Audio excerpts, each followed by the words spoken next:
इन दोस्तों फाइनली बिहार दरोगा का वैकेंसी आ गया है। तो इस वीडियो में संपूर्ण जानकारी कवर करने वाले हैं कि कौन कौन से लोग इस फॉर्म को भर सकते हैं, फी क्या लगने वाला है, एज क्राइटेरिया क्या है, आपको फिजिकल क्या है, सिलेबस क्या है, सारी बातों को इस वीडियो में कवर करेंगे।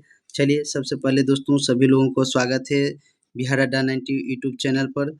आप बात कर लेते हैं दोस्तों की ये जो विज्ञापन संख्या आपको जो आपका फॉर्म भरने का जो ऑनलाइन आवेदन करने का अंतिम तिथि 26/10/2025 है, यानी 26 अक्टूबर 2025 तक ही आप लोग आवेदन कर सकते हैं। इसके लिए जो आपके है एग्ज़ाम लिया जाएगा। और सबसे बात करते हैं दोस्तों कि आपको जो इसमें पोस्ट के बात कर लेते हैं। सबसे पहला जो पद है आपका इसमें पुलिस अवर निरीक्षक यानी पुलिस सब इंस्पेक्टर जो दरोगा का है, ये लेवल आपका 6 का भर्ती है। इसमें 1799 पदों पर आपका वैकेंसी निकला है। अब इसमें बात करेंगे दोस्तों कि इसके लिए आपको सभी कैटेगरी वाइज यहाँ पर सीटें दिया गया है कि कौन से कैटेगरी में सीटें कितना है, तो इस तरह से आपको देख लेना है। उसके बाद दोस्तों बात करेंगे कि इसके लिए भरने के लिए क्या क्या योग्यता होना चाहिए। सबसे पहले दोस्तों पहला है कि भारत का नागरिक होना अनिवार्य है। उसके लिए पुरुष, महिला या थर्ड जेंडर आवेदन कर सकते हैं। इसके लिए शैक्षणिक जो योग्यता है आपको 1 अगस्त 2025 तक कहता है किसी मान्यता विश्वविद्यालय से स्नातक यानी ग्रेजुएशन पास होना चाहिए, तभी आप इस फॉर्म को भर सकते हैं। रिजल्ट आपको पास होना अनिवार्य है, देखिए उत्तीर्ण होना अनिवार्य है, अन्यथा नहीं फॉर्म को भर सकिएगा। अब इसके बाद उम्र के बात कर लेते हैं दोस्तों। उम्र आपको जब भी गिना जाएगा तो 1 अगस्त 2025 के अनुसार आपको इसका एज गिना जाएगा। अब इसके लिए दोस्तों यहाँ पर एज दे दिया गया है कि उसके लिए अब देखिए एज जो होगा आपके मैट्रिक के अनुसार गिना जाएगा। जो आपके मैट्रिक का सर्टिफिकेट मार्कशीट पर है उसके प्रमाण पत्रों के अनुसार ही इसको गिना जाएगा। अब यहाँ पर एक बात और दे दिया गया है कि वैसे अभ्यर्थी जो दिनांक 1/8/2024 को सरकार द्वारा निर्धारित अधिकतम उम्र सीमा धारित करते हैं, वे भी सीमा के आधार पर आवेदन कर सकते हैं, यानी उनको छूट मिलने वाला है, तो उसके अनुसार आप भी फॉर्म को भर सकते हैं। अब इसके लिए जो दोस्तों कम से कम देखिए जनरल कैटेगरी के लिए जो दिया गया है आपको न्यूनतम 20 वर्ष और अधिकतम 37 वर्ष तक, महिलाओं के लिए 20 वर्ष कम से कम होना चाहिए और अधिकतम 40 वर्ष होना चाहिए। तो जनरल कैटेगरी के जो मेल कैंडिडेट हैं उनको 20 से 37 वर्ष तक के ही आवेदन कर सकते हैं। वहीं महिलाओं को 20 से 40 वर्ष तक के लिए छूट दिया गया है। वो पिछड़ा वर्ग, अत्यंत पिछड़ा वर्ग पुरुषों एवं महिलाओं के लिए जो एज दिया गया है 20 से 40 वर्ष तक के आवेदन कर सकते हैं। अब बात कर लेते हैं दोस्तों अनुसूचित जाति और अनुसूचित जनजाति के लिए। इसके लिए 20 से 42 वर्ष तक आप कम से कम 20 वर्ष होना है, अधिकतम 42 वर्ष तक आवेदन कर सकते हैं। अब जो ये गणना अधिकतम दोस्तों 1/8/2024 के अनुसार ही किया जाएगा, इसको ही मानकर किया जाएगा। अगला बात करते हैं दोस्तों जो यहाँ पर छूट दिया गया है सभी का लिए अलग अलग तरह से, जैसे जो भी सरकारी बिहार के वैसे सरकारी सेवकों को उच्चतर वेतन मान की सेवा संवर्ग में जाने के लिए परीक्षा में भाग लेने अधिकतम हेतु 5 वर्ष के छूट दिया जाएगा। वहीं पर नियमित सेवा में 3 वर्षों की अवधि पर छूट दिया जाएगा। वहीं पर जो अर्ध असैनिक जो हैं भूतपूर्व सैनिक के अधिकतम 3 वर्ष छूट दिया जाएगा। तो इस तरह से सभी लोग आप देख सकते हैं कि आपको।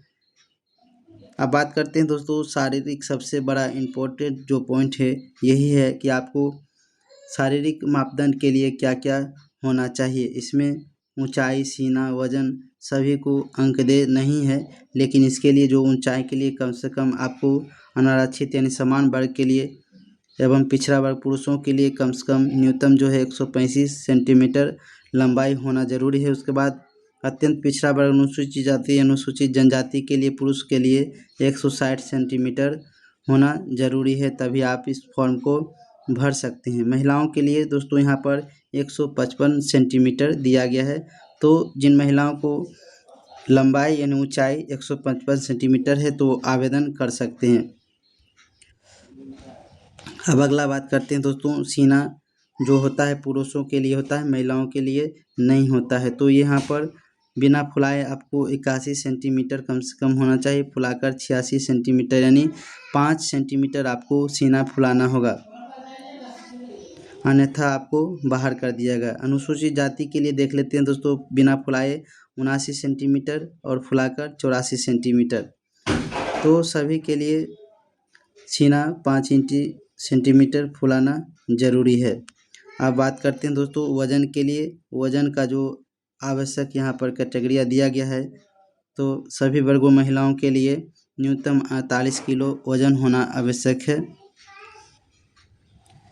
अब नियुक्ति जो प्रक्रिया होगा दोस्तों, आपको लिखित प्रतियोगिता परीक्षा होगा, यानी इसमें 2 एग्ज़ाम लिया जाता है दोस्तों, लेकिन होता है क्या, इसमें सभी एग्ज़ाम होता है ऑब्जेक्टिव होता है। प्रथम चरण में जो आपका परीक्षा होगा ये 200 अंकों का होगा, जिसमें 100 प्रश्न रहेंगे, यानी एक सवाल 2 नंबर के रहेंगे और आपको 2 घंटे में परीक्षा लिया जाएगा।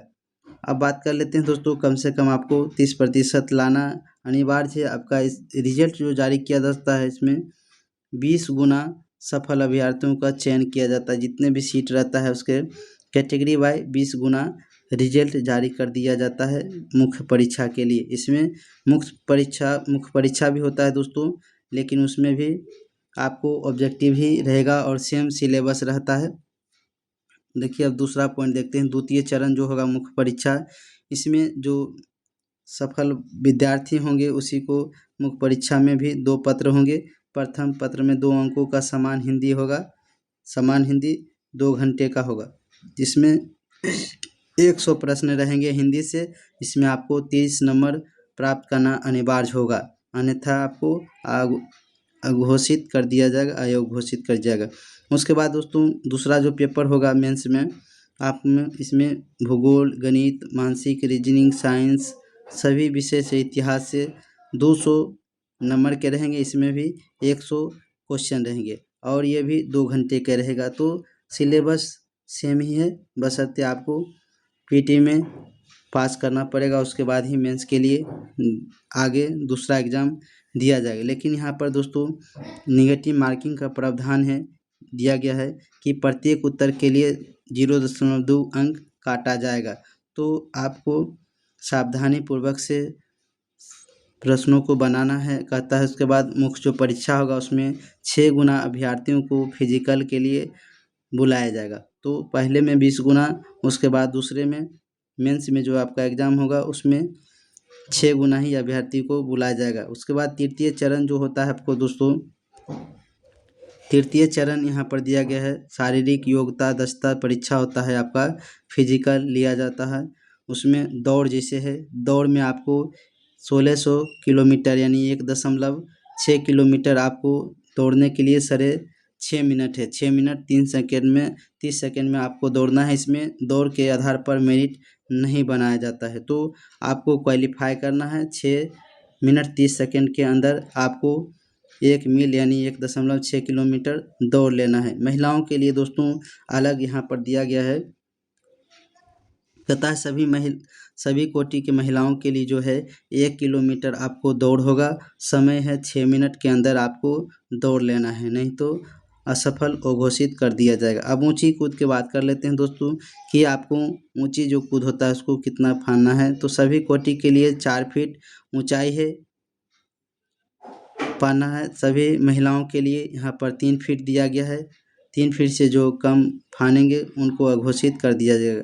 अब बात कर लेते हैं लंबी कूद दोस्तों, ऊंची कूद हो गया, लंबी कूद बात कर लेते हैं। इसके लिए न्यूनतम 12 फीट सभी कोटि के लिए पुरुष के लिए है, वहीं पर महिलाओं के लिए 9 फीट आपको फानना जरूरी है, अन्यथा आपको बाहर कर दिया जाएगा। अब सबसे चौथा पॉइंट है दोस्तों गोला।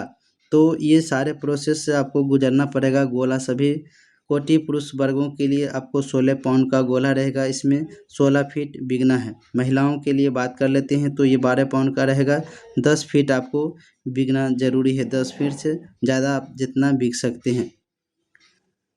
तो ये था फिजिकल का सारा कैटेगरिया दोस्तों।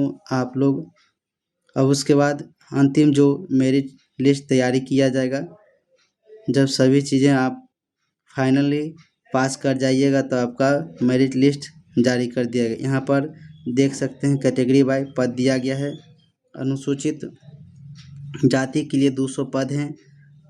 यहाँ पर अनुसूचित जनजाति के लिए 15 है, अत्यंत पिछड़ा वर्ग के लिए 273, पिछड़ा वर्ग के लिए 222, पिछड़ा वर्गों के लिए महिलाओं के लिए 42 सीटें हैं, अनारक्षित जनरल कैटेगरी के लिए 850 सीटें हैं, आर्थिक रूप से ईडब्ल्यूएस के लिए 180 है, ट्रांसजेंडर के लिए 7 सीटें हैं। तो इस तरह से सीटों की संख्या टोटल 1799 यहाँ पर दे दिया गया है। अब आरक्षण किनको किनको मिलेगा, तो वैसे लोग जो बिहार से हैं और अपना सभी डॉक्यूमेंट्स जैसे जाति आवासीय आय लगाएंगे, और महिलाओं के लिए भी सभी के लिए आरक्षण तभी मिलेगा जब आप डॉक्यूमेंट्स लगाइएगा या बिहार राज्य के स्वतंत्रता सेनानियों के पोता नाती हैं तो अभी आरक्षण आपको मिलेगा। तो इस तरह से अब कट ऑफ की बात हो गया दोस्तों कि कट ऑफ जो होगा, ये कट ऑफ की तिथि जो दिया गया है ये आपको आयु सीमा, शैक्षणिक योग्यता, अनर्हता एवं अनुभव होने के प्रमाण भूतपूर्व सैनिकों की आयु की गणना के लिए कट ऑफ तिथि जो है 1 अगस्त 2025 निर्धारित किया गया है। यानी बहुत सारे बच्चों को जो सेम कट ऑफ नंबर आ जाता है तो उस समय डेट ऑफ बर्थ देखा जाता है कि किनका एज ज़्यादा है। तो इस तरह से सभी बातों को आपको ध्यान में रखना है। तो चलिए दोस्तों, इस वीडियो में इतना ही। मिलते हैं एक नए वीडियो के साथ। वीडियो को लाइक कर दीजिएगा। जय हिंद।